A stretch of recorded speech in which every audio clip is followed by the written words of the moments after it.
Atlanta. Welcome to another edition of Life 101. And this is Adama thanking you for being right where you are in this now moment of eternity. For those of you who may not be familiar with me, I am the voice of resurrection. And why do I say that? Because we are in a day and time where death is all around us. We're in a day in timelessness where sickness, disease, a pandemic, pandemonium, distortion, dysfunction, degradation, all manners of ills is facing so many. And so I'm here as a reminder to remember that there are laws that govern life. There is an absolute reality that we are all immersed in, regardless of what our race is, what hue of people we are, what our ethnicity is, what our religious perspective, what our belief systems are. It really makes no difference.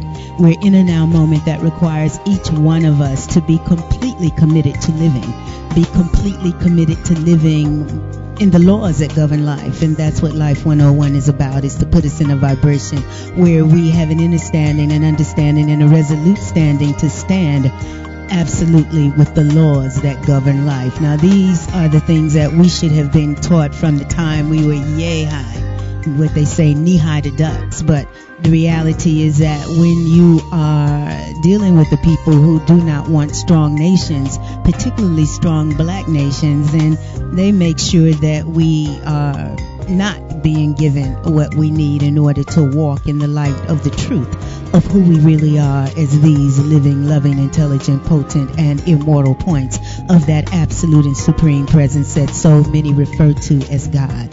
We're in a now moment that you can completely be renewed, restored, realigned, forgiven, cleansed, cleared, purified, renewed, rebirthed, regenerated, rejuvenated, revivified, and resurrected. You can be completely healed. It doesn't matter what the condition is. It doesn't matter how big a name they've given it. It doesn't matter what they've said in relationship to it being incurable. It is not the truth. The reality of the truth is that you cannot love death and have the fullness of life. You cannot kill yourself and at the same time have the blessings of the fullness of health and well-being. We're in a now moment where it's time for us to understand how we ourselves are creating our situations and circumstances mentally, emotionally, spiritually, and we're in that vibration where we cannot have any excuse as to why we will not do what's in our own best interest. A people who refuse to do what's right, a people who rejoice in their ability to do wrong, a people who love death to the degree to which they would prefer to die than live, are definitely about to experience the fullness of what that is. But before death claims people, there's generally suffering. There's generally pain. There's generally something that makes you lament, cry, have to have someone else taking care of you, whether it's the results of heart attack or stroke or aneurysms or car accidents or whatever. We're in a now moment where each of us should really care to function as holistically as possible, in our wholeness as possible, which is what our birthright has been given to us. But if you do not love being right, if you have been wrong for so long and you don't have the spirit to do us right, then this program may not be for you. But I'm here to encourage you. It doesn't matter where you are, who you are, or what you're dealing with. The issue is that when every atom and every cell of your being is completely immersed in your determination, your faith, your care to do the right thing, the best thing, to do what's in your power to do, then the Creator, the intelligence of existence, that reality that you all refer to as God, will definitely do the rest. And so what are the laws that govern life? The laws that govern life, in order for us to be held in the blessedness of living, and that blessedness is being happy, being whole, being full of delight and joy, being harmonized with life itself. That those laws require you to have a reverence and a respect for life. And we were told in a way, thou shalt not kill.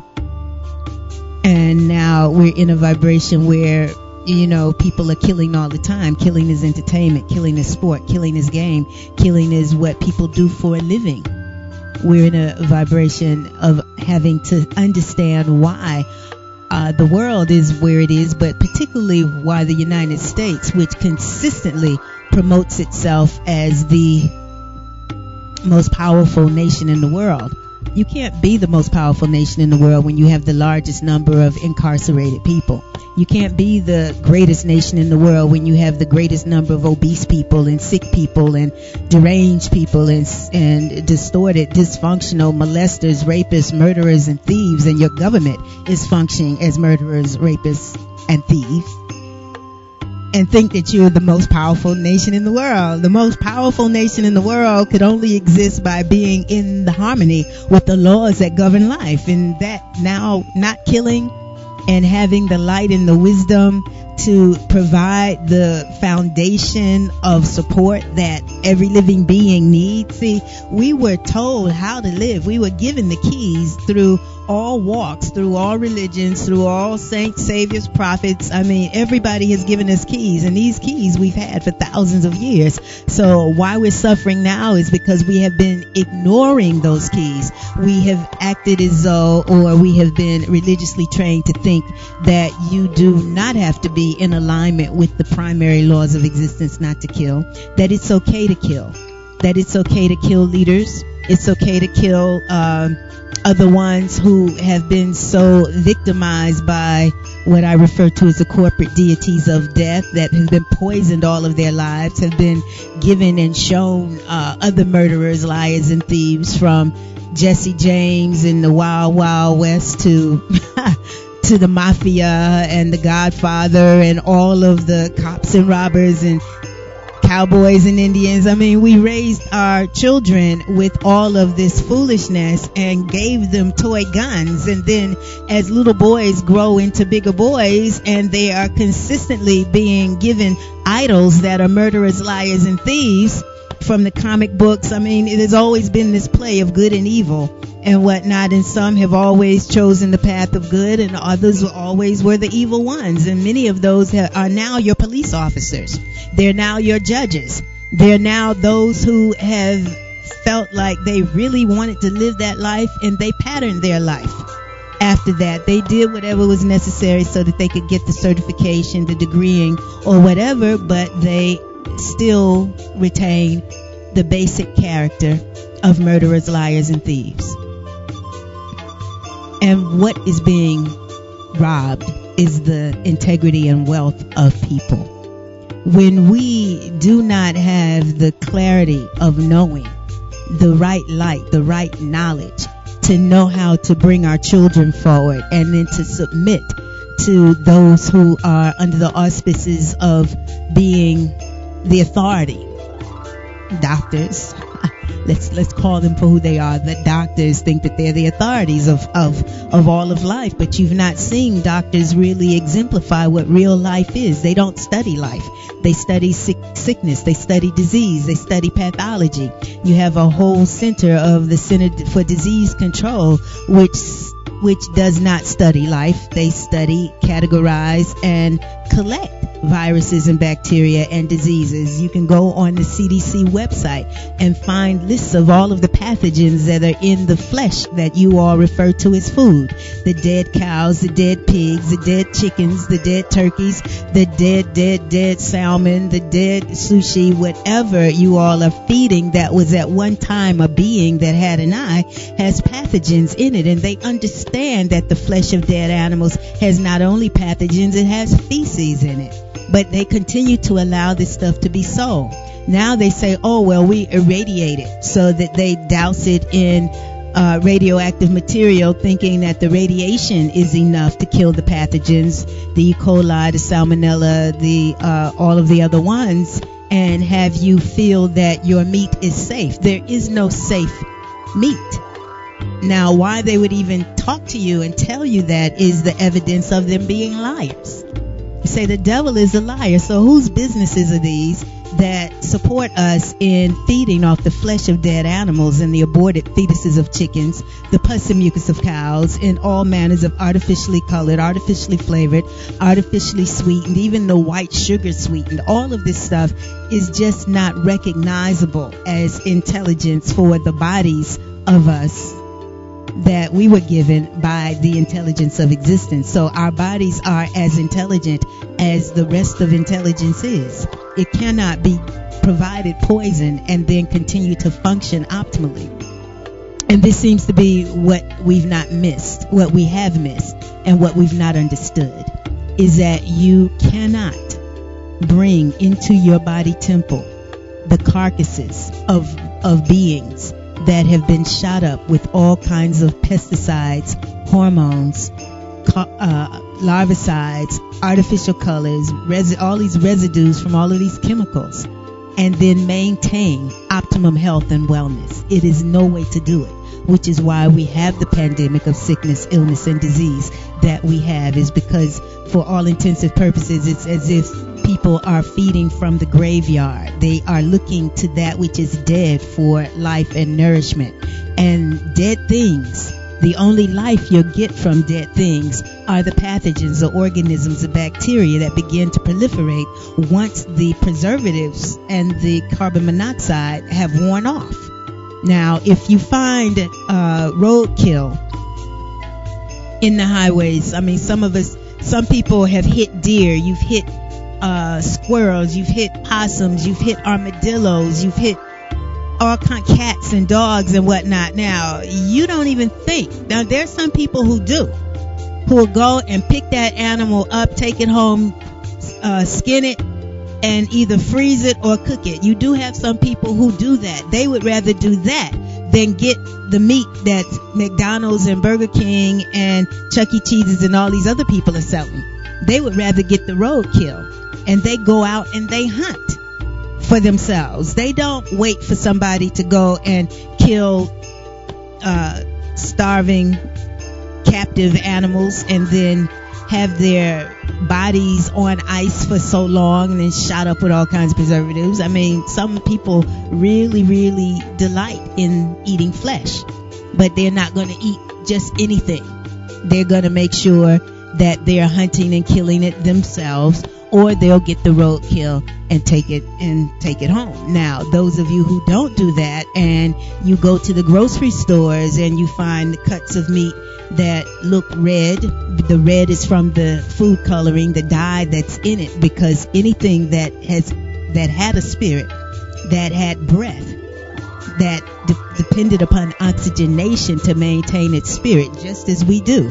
When that spirit has left that animal, then the flesh of that animal is no longer going to be oxygenated.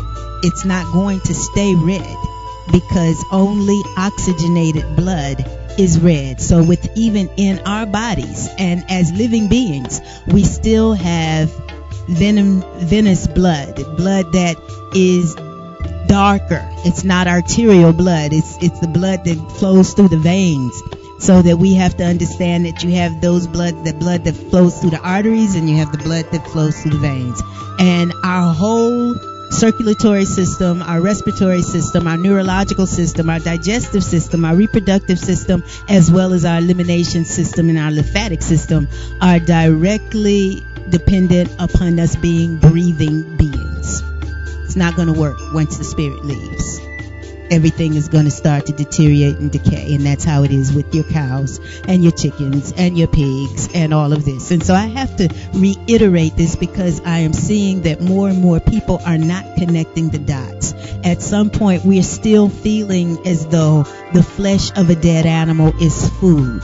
Now, if you are a natural being created by the Creator, the intelligence of existence, you didn't give yourself a brain, you didn't give yourself your body, you didn't give yourself your heart, you didn't give yourself anything, okay? But you feel as though your natural source of food is the flesh of a dead animal, then you may consider reassessing who you and what you really are, because there are not that many creatures that feed off the flesh of dead animals that they did not kill. And the ones that do are called buzzards, vultures, hyenas. There are not that many flesh-eating creatures that depend upon somebody else to kill it and then have it wait in refrigeration or freezers or whatever until such time as it could be served. So we're in a now moment that causes us to really, really care to get it. You understand? I'm not just here trying to gross you out. I'm here to really articulate how gross it is that we feed billions of people like this, or millions of people are fed like this from the time that we were children. We have been poisoned our entire lives. All right? And so now we can see, or I'm trying to get us to the point of clarity where we can see what the root of our sickness, our illness, our diabetes, our dysfunction, our degradation, our incarceration is. When you take a living being and poison it its entire life, and then not only are you poisoning it physically, but then you are programming it mentally by giving it all manners of murderous types of programming through television and movies and videos and video games to watch, to play. It's programming. There are those who are benefiting because they're creating the programs, and there are those who are being programmed and paying to be programmed as murderers, liars, and thieves. Because we've lost our inherent integrity, our oneness, our harmony, our peace, and our poise as these living, loving, intelligent, potent, and immortal points of presence, of that absolute and supreme presence that is all pervasive. It's omnipotent, it's omniscient. It is that which is the infinitude of possibilities. We have been shown, and we've been given so many examples. So many of us have been saved. We've been delivered from so many things. How is it that you weren't killed in that car accident? You came that close. You understand? There is spiritual laws and there's protection. So I'm not saying that people who feed this way are not protected. It's just that you have very little protection if your body becomes diseased. Because when your body has become diseased, then your spirit is also affected by your diseased state. And if your spirit is becoming diseased, then your whole life in a little bit of time will reflect the evidence of that disease. There's so many things that we can't fake after a while. You understand? People can dress up and look like they're all right. But when you get a chance to really, really see what health looks like, what wellness looks like, and what sickness, illness, and disease looks like, you understand that you can't fake it. You're either knowing or you're not. You're either caring or you're not. You're either doing that which is in your own best interest to avoid sickness or disease, or you're not. And I've been talking to preachers, talking to other people who are in the church, good people, but we are still feeding off the flesh of dead animals. Therefore, our blood is bearing the violation of that law. Thou shalt not kill. And even though you may not have killed the animal yourself, your blood is charged with the violation of that. Because there is no way to separate your blood from the etheric energy, the pain, the suffering, the frustration, the anguish, the fear that animal incurred, because it was a living being. It, as we, are mostly water.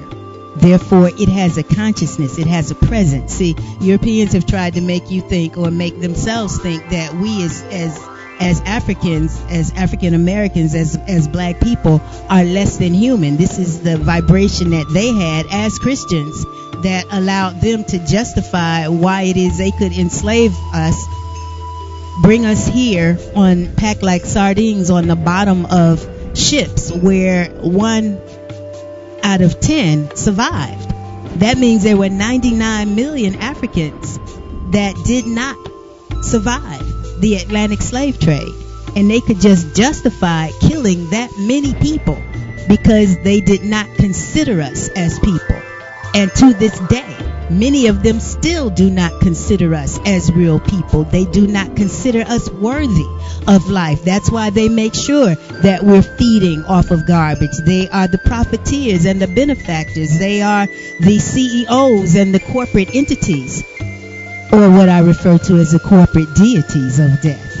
And we are in a now moment where we can no longer continue to be complicit and complacent with our own demise, and then think that we have the right to life. Think that calling on Jesus and calling on the Christ and calling on Allah and calling on Jah and Yah and Yahweh and Elohim and all of the other ones that we could call upon, calling on them is fine. But the issue is you have to be sensible enough to not be killing yourself. That's when you get the greatest degrees of leverage.